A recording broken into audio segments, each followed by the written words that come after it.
ஆப்பிரிக்காவில் உள்ள காங்கோ சுரங்க தொழிலாளர்கள் அங்கே இந்த சுரங்கத்தில் மாட்டிக்கிட்டு அவங்க படுற கஷ்டத்தை பார்க்கும்போது நமக்கெல்லாம் அப்படியே கண்கள்லேருந்து கண்ணீர் வரும். ஆனால் ஆப்பிரிக்காவிடம் இல்லாத வளங்களே இல்லை. உதாரணத்துக்கு தென்னாப்பிரிக்காவின் மொத்த வளங்களின் மதிப்பு $2.5 ட்ரில்லியன். காங்கோ குடியரசின் மொத்த வளங்களின் மதிப்பு $24 ட்ரில்லியன். இந்த வளங்கள் அவர்களுக்கு பயன்படுவதை விட பன்னாட்டு நிறுவனங்களுக்கு பயன்படுவதே இந்த நாடுகள் பொருளாதார ரீதியாக பின்னடைவை சந்திக்க காரணம். அங்கிருக்கும் அரசுகளிடம் அவர்களின் வளங்களை பயன்படுத்த போதுமான தொழில்நுட்ப வசதிகளோ பொருளாதார வசதிகளோ இல்லை. மேற்குலகம் அதை தங்களுக்கு சாதகமாக்கி கொண்டது. பொருளாதார முன்னேற்றம் என்ற பெயரில் ஆப்பிரிக்க மக்கள் சாமர்த்தியமாக கொள்ளையடிக்கப்படுகிறார்கள். இந்த கொள்ளையில் பலனடைவது பன்னாட்டு நிறுவனங்களும் சில ஆப்பிரிக்க முதலாளிகளுமே. ஆப்பிரிக்காவில் தனியார் முதலீடுகள் அதிகமாவதால் அதிக மக்களுக்கு வேலை கிடைக்கும், அவர்கள் வாழ்வாதாரம் மேம்படையும் என்பது பொதுவான கருத்து. ஆனால் அங்கே ஒரு குறிப்பிட்ட ஆட்கள் தான் பலனடைகிறாங்க. வெளிநாட்டு கம்பெனிகள் பலனடையுது. அந்த மண்ணின் மைந்தர்களான அந்த நாட்டு மக்களுக்கு ரொம்ப சொற்பந்தான். சில ஆப்பிரிக்க முதலாளிகளுமே. ஆப்பிரிக்காவில் தனியார் முதலீடுகள் அதிகமாவதால் அதிக மக்களுக்கு வேலை கிடைக்கும், அவர்களின் வாழ்க்கை தரம் மேன்மையடையும் என்பது போன்ற எண்ணங்கள் உலக மக்களிடம் விதைக்கப்பட்டன. அவர்களுக்கு உதவ வரும் தயால குணம் கொண்ட தனியார் நிறுவனங்களுக்கு ஆப்பிரிக்க நாடுகள் செய்ய வேண்டியதெல்லாம் ஒன்று மட்டுமே. அவர்கள் அங்கு தொழில் தொடங்குவதை எளிமையாக்க வேண்டும். அவர்களுக்கு வரி விலக்கு, வரி குறைப்பு போன்ற வசதிகளை செய்து கொடுக்க வேண்டும். 2014 ஆண்டு மட்டும் $500 மில்லியன் இது போன்ற காரணங்களால் வரி ஏய்ப்பு செய்யப்பட்டது. இங்கே பாருங்கள், அந்த மக்கள் படுற கஷ்டத்தை பாருங்கள். சுரங்கம் அப்படியே சுரங்கத்தில் ஆட்கள் மூடப்பட்டதுனால அந்த மக்களை வெளியில் எடுக்கிறாங்க பாருங்கள். எவ்வளோ பெரிய டேஞ்சரான வேலைகளில் அந்த மக்கள் பாருங்கள். இது எரிப்பொந்துலேருந்து வெளியில் வர்றது மாதிரி வெளியில் வரான்.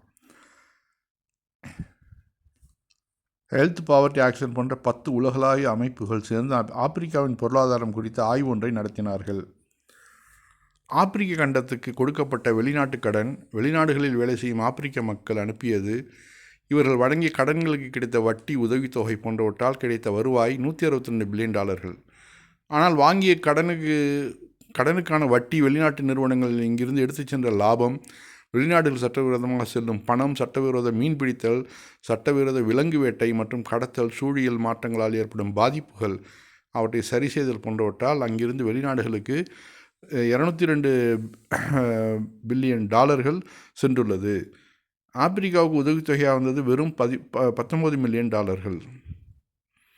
ஆனால் வரி ஏய்ப்பு மற்றும் சட்டவிரோத பணப்புழக்கங்கள் மூலமாக வெளிநாடுகளுக்கு சென்றது $68 பில்லியன். வெளிநாடுகளுக்கு கடத்தப்படும் விலங்குகள் மற்றும் மீன்களால் மட்டும் வருடத்துக்கு $29 பில்லியன் நஷ்டம் ஏற்படுகின்றது. கடந்த ஆண்டு ஆப்பிரிக்க பொருளாதாரத்தில் ஏற்பட்ட நிதி பற்றாக்குறை மட்டும் 4,100 கோடி. 2015 ஆண்டு ஆப்பிரிக்க வெளிநாடுகள் வாங்கிய கடன் $32 கோடி அமெரிக்கன் டாலர். இப்போ பாருங்கள், அதாவது அந்த மக்களுக்கு எந்த ஒரு பலனும் கிடைக்கல. வெளிநாட்டுக்கான சுரண்டுறான், அவன் சாப்பிட்டு போகிறான். அந்த மக்கள் வறுமைக்கு கீழே வறுமையாக போயிட்டு தான் இருக்கிறாங்க. 2015 ஆண்டு ஆப்பிரிக்க வெளிநாடுகள் வாங்கிய கடன் $32 பில்லியன். அதற்கு அவர்கள் கட்டிய வட்டி $18 பில்லியன். கடனின் அசல் தொகையில் பாதிக்கு மேலான தொகையை வட்டியாக மட்டுமே செலுத்தியுள்ளார்கள். இதில் ஏழை நாடுகள் மீதான கரிசனமும் அவர்களுக்கு வழங்கும் உதவியும் தெரியவில்லை. அவர்களின் நிலைமையை பயன்படுத்தி முடிந்தவரை லாபம் பார்ப்பதாகவே நினைக்க தோன்றுறது. மனிதாபிமானம் செத்து போச்சு. அவன் வறுமையில் இருக்கானே, அந்த நாடு ரொம்ப கஷ்டப்படுறானே, நம்ம கொஞ்சம் அதாவது வட்டி இல்லாத கடன் கொடுப்போம். அதெல்லாம் அந்த மனிதாபிமானமே கிடையாது. வட்டி எவ்வளோ பெரிய மோசமானதுங்கிறதுக்கு தான் இதெல்லாம் ஒரு எக்ஸாம்பிள். ஆப்பிரிக்காவின் ஏழை நாடுகள் முன்னேறி கொண்டு தான் இருக்கின்றன. ஏனென்றால் அவற்றில் முதலீடு செய்திருக்கும் வெளிநாட்டு நிறுவனங்களால் அதன் உள்நாட்டு உற்பத்தி அதிகரித்துள்ளது. பாதிக்கு மேலான மக்கள் அடிப்படை வசதி கூட இல்லாமல் சிரமப்பட்டு கொண்டிருக்க, சிலர் இதன் மூலம் லாபம் அடைந்து கொண்டிருக்கின்றனர். வெறும் 1,65,000 ஆப்பிரிக்கர்களிடம் மட்டும் $86,000 கோடி குவிந்துள்ளது. இதன் மூலம் அங்கு வாழும் ஏழை மக்களின் எண்ணிக்கையும் அதிகரித்து கொண்டிருப்பது நிதர்சனமாக நமக்கு தெரியுது. அதாவது தனியார் மயமாக்குவதால் ஆப்பிரிக்க ஏழை மக்களின் வாழ்க்கை நிலை முன்னேறி இருக்க வேண்டும். ஆனால் 2012 ஆண்டில் வறுமை கோட்டுக்கு கீழ் 330 மில்லியன் மக்கள் வாழ்ந்து கொண்டிருந்தார்கள். அந்த எண்ணிக்கை 2017 ஆண்டின் கணக்குப்படி 767 பில்லியனாக உயர்ந்துள்ளது. இன்னமும் அவர்கள் வறுமை கோட்டில் தான் இருக்கிறாங்க. ஆக இந்த தனியார் மயமாக்குறதுனால முன்னேறிடுவாங்க அப்படின்னு சொல்கிறதெல்லாம்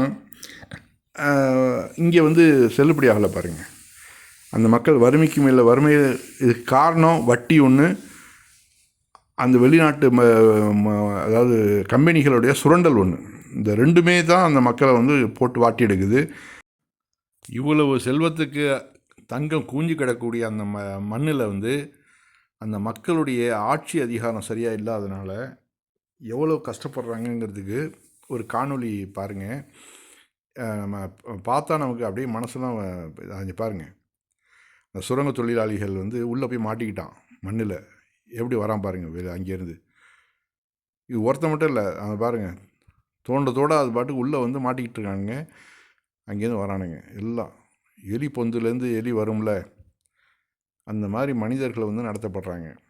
இதற்கெல்லாம் காரணம் வந்து அந்த மக்களுடைய படிப்பறிவு இல்லாமல் போனது ஒன்று, அங்கே இருக்கக்கூடிய ஆட்சியாளர்கள் சுரண்டல் ஒன்று, பணக்காரர்களுடைய சுரண்டல்கள். ஒரு பக்கமே பணம் வந்து குவியுது.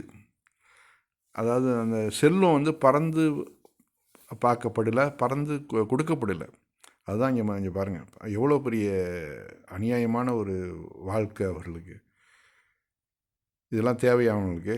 எவ்வளோ வசதியான அந்த நாடு, தங்கம் வந்து கொளிக்கக்கூடிய நாடு, உலகத்துக்கே வல்லரசாக மாறக்கூடிய அந்த நாடு வந்து இந்த ஃப்ரான்ஸ்லாம் இப்போ இந்தளவு சூப்பராக இருக்கிறது காரணமே இங்கேருந்து அதாவது கோல்டெல்லாம் வெட்டி அவன் கொண்டு போய் அவன் நாட்டில் வந்து சேமித்து வச்சதுனால தான் இன்றைக்கி அவன் வந்து கொளிச்சுட்டு இருக்கிறான்.